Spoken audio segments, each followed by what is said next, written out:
मैं छोटा सा था जब से मैं आवाज सुन रहा हूं,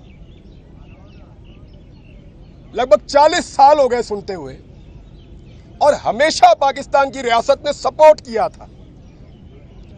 सरकारी सतह के ऊपर एहतजाज होता था, मुझे याद है अच्छी तरह, सरकारी सतह पे, चाहे आमिर हो चाहे कोई पॉलिटिकल गवर्नमेंट हो, हमेशा एहतजाज होता था।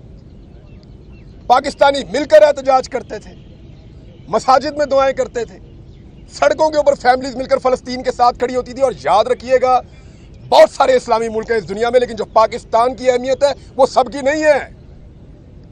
आप एटॉमिक कंट्री हैं, आपके यहां से जो आवाज जाती है या आपके यहां से जो बात पहुंचती है उसमें ताकत ज्यादा है। बाकी मुसलमान मुल्क पैसे में बहुत ज्यादा होंगे, अमीर मुल्क होंगे, कहीं आबादी भी ज्यादा है, लेकिन जो ताकत अल्लाह ताला ने आपको दी है, जो अहमियत आपकी है, वो सबकी नहीं है। हमारी अपनी एक अलग अहमियत है, इसलिए हमारा एहतजाज, हमारा बोलना हमेशा से मानी रखता है, हमेशा से। बिल्कुल जी। इसलिए जब भी हम बोलते हैं उसका असर पड़ता है, और हमने माजी में देखा भी। आज अक्टूबर से लेकर अब तक वो मार रहा है, क्या बेबसी हम रोक नहीं पाए? अरबों की तादाद है हमारी, वो चंद लाख लोगों को हम रोक नहीं पा रहे। हम तो थोड़े से होते थे यार, थोड़े से होते थे और सबको आगे लगाया हुआ होता था। तारीख गवाह है, सारी तारीख ये बता रही है कि मुसलमान थोड़ा भी होता था ना तो बहुत सारों का मुकाबला कर लेता था। रियासतें कांपती थी, लोग डरते थे। फर्क था गैरत का, गैरत का फर्क था। एक बच्चा मारा जाता था ना, एक खातून के साथ ज्यादती होती थी, सारे मुसलमान उठते थे। उन्हें पता था वापस आएंगे, बदला लेंगे, नहीं छोड़ेंगे। ये पूछेंगे, हिसाब मांगेंगे, जवाब मांगेंगे, ये हमारे घर तक पहुंचेंगे, ये इस केस को लड़ेंगे, ये पीछे आएंगे। गैरत होती थी। अजीब रजीम आ गया है। मैं आज पाकिस्तान टेलीविजन का डाटा चेक करवा रहा था, आपकी खबर नहीं चलती साहब वहां पे। आपको यकीन आ रहा है, अपनी जिंदगी में आपने ये दिन देखा कि पाकिस्तान टेलीविजन आपकी खबर नहीं चला रहा, आप फलस्तीन के हक में निकले हुए हैं? नहीं चल रहा साहब। टीवी चैनल्स को मना करता है। ये रजीम आ गया है इस मुल्क में। इस वक्त एक ऐसा अजीब रजीम है जिसके बारे में हमने कभी नहीं सोचा था। हमने नहीं सोचा था कि कभी ये हुकूमत ऐसी आएगी जो मना करेगी कि फलस्तीनियों के हक के लिए ना निकलो, इस्राइल के खिलाफ आवाज ना उठाओ। क्या ये रियासत तस्लीम कर चुकी है और बता नहीं रही? क्या हमने इस्राइल की बालादस्ती तस्लीम कर ली है, या हमने मान लिया कि फलस्तीनी बस अब खत्म हो जाएंगे, उनको जीने का हक अब नहीं है?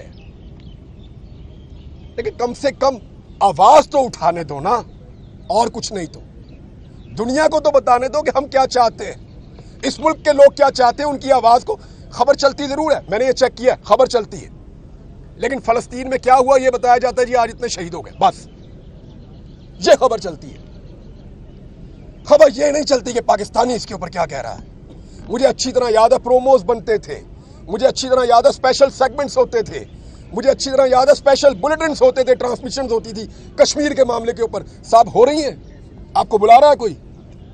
नहीं हो रहा। कोई आवाज उठाने के लिए तैयार ही नहीं है, कोई बात करने के लिए तैयार ही नहीं है।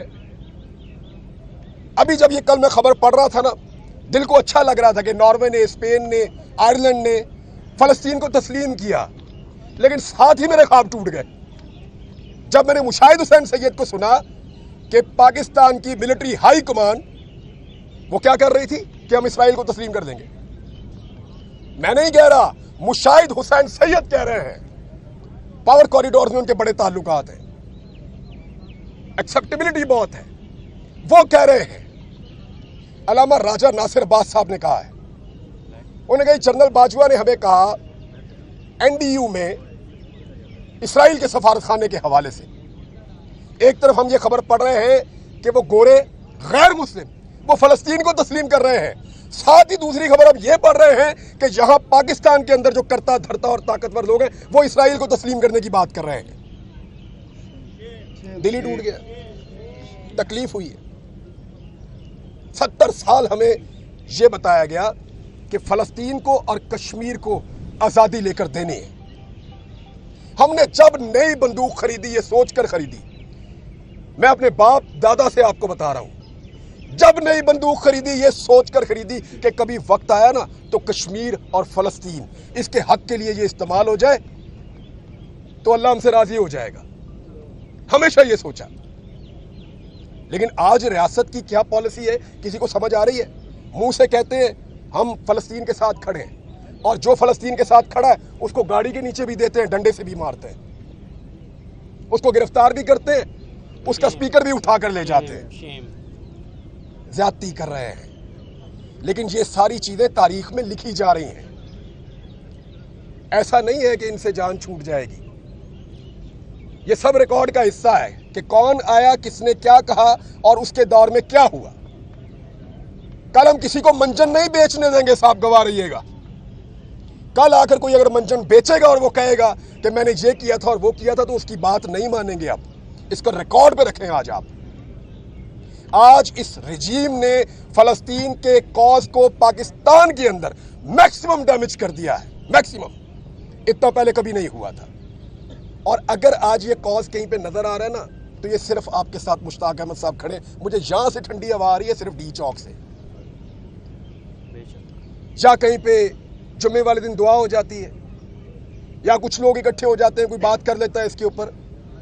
अदरवाइज मुझे जो मैं गैस कर रहा हूं, जो मैं स्मेल कर रहा हूं, या जो चीजें समझ आ रही हैं वो ये आ रही है कि शायद हमारी रियासत मसला फलस्तीन के ऊपर कुछ डिसाइड कर चुकी है जो अभी हमें नहीं पता, ऐसा लगता है। और वो लोग जो पावर कॉरिडोर्स में उठते बैठते हैं, वो अब वक्तन फवक्तन इस किस्म के स्टेटमेंट्स देना शुरू हो गए हैं। क्या पाकिस्तान के लोग जो हैं वो इसको तस्लीम करेंगे? बॉल तो फिर पब्लिक के कोर्ट में आ गया ना। डिसाइड तो पाकिस्तान के लोगों ने करना है। बंद कमरों का फैसला जो है वो मुसल्लत तो हो सकता है, लेकिन उसकी कबूलियत और मकबूलियत हो